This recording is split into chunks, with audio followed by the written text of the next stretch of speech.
कहानी नीरू की है। पंजाब की नीरू की शादी दिल्ली के राहुल से होती है। दिल्ली कितना बड़ा शहर है ना, लेकिन आप लोगों का घर तो बहुत छोटा है। हमारे पंजाब में तो ये बड़े बड़े घर होते हैं कि मजा ही आ जाता है। कोई बात नहीं नीरू, मैं भी तुम्हारे लिए बहुत बड़ा मकान बनाऊंगा बहुत जल्दी। नीरू के पिता जहाँ पंजाब के जाने माने व्यापारी थे, वहीं उसका पति राहुल दिल्ली में एक सिंपल नौकरी करता था। माँ, यहाँ तो घी मक्खन इतना महंगा है कि क्या बताऊं।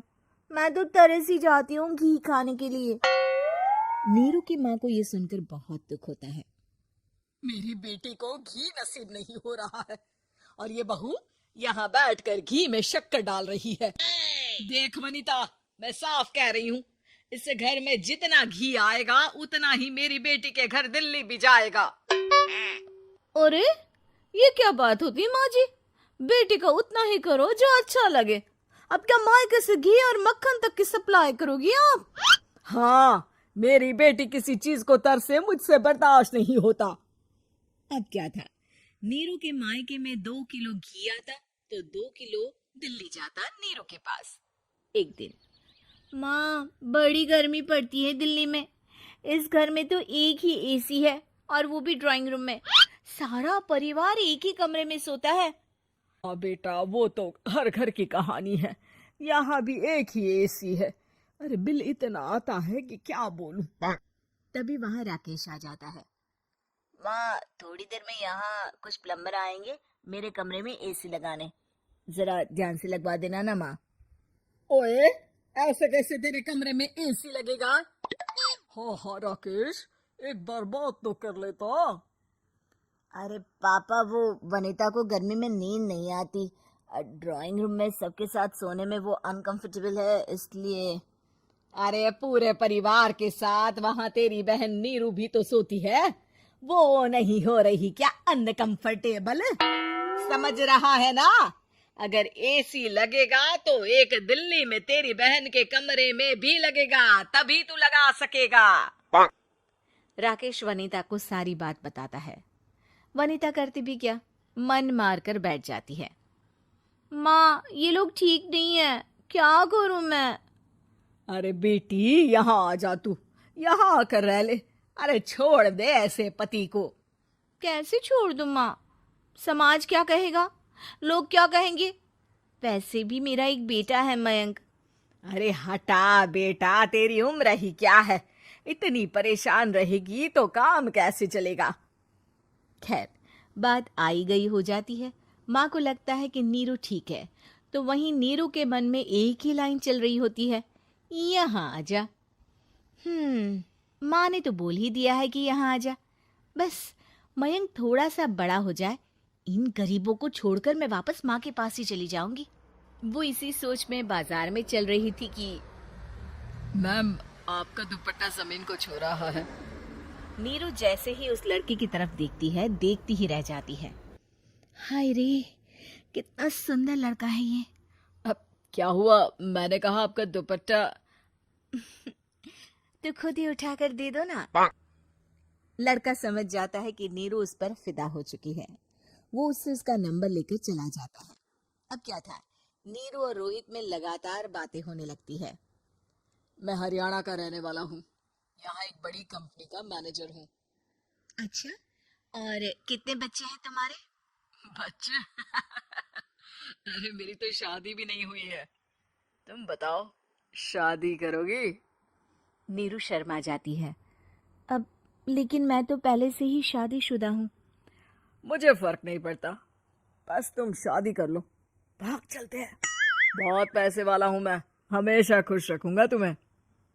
नीरू रोहित से मिलकर सारा प्लान बना लेती है और फिर एक दिन घर से भाग जाती है। दोनों शादी कर लेते हैं। शादी के बाद, क्या बात है नीरू, तुम्हें परेशान सा देखता हूँ, सब ठीक तो है ना? हाँ हाँ, सब ठीक है।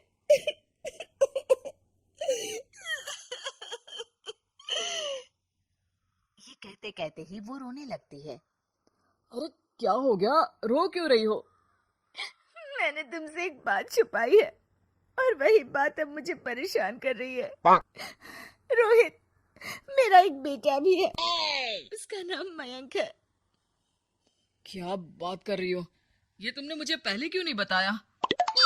देखो नीरू, मेरी माँ को मैंने ये नहीं बताया है कि तुम शादीशुदा हो। बच्चा मैं मैनेज नहीं कर पाऊंगा। नीरू को समझ में नहीं आता कि वो क्या करे। तुम उस बच्चे को अपनी माँ को क्यों नहीं दे देती? नीरू चुपके से माँ को फोन करती है। माँ, क्या मयंक को तुम रख सकती हो? बेटा, मैं राकेश के साथ बात करती हूँ। आखिर घर का बेटा वही है, जो वो बोलेगा। वैसे भी बेटा, तूने जो किया है ना, उसके बाद से पूरा घर तेरी बुराई कर रहा है। मैं भी अब किसी से तेरे लिए लड़ नहीं सकती। राकेश बेटा, नीरू ने तो जो किया बहुत ही बुरा किया, लेकिन मैं सोच रही थी कि क्यों ना मयंक को हम यहाँ ले आए।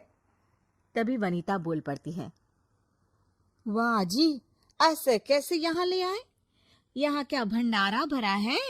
और जिस बच्चे की माँ ने नहीं सोचा, उसके लिए हम क्यों सोचे? नीरू को एक बार तो अपने बच्चे के बारे में सोचना चाहिए था ना। अरे लेकिन तेरे पास भी तो लड़का नहीं है ना वनीता। माँ, वनीता ठीक बोल रही है।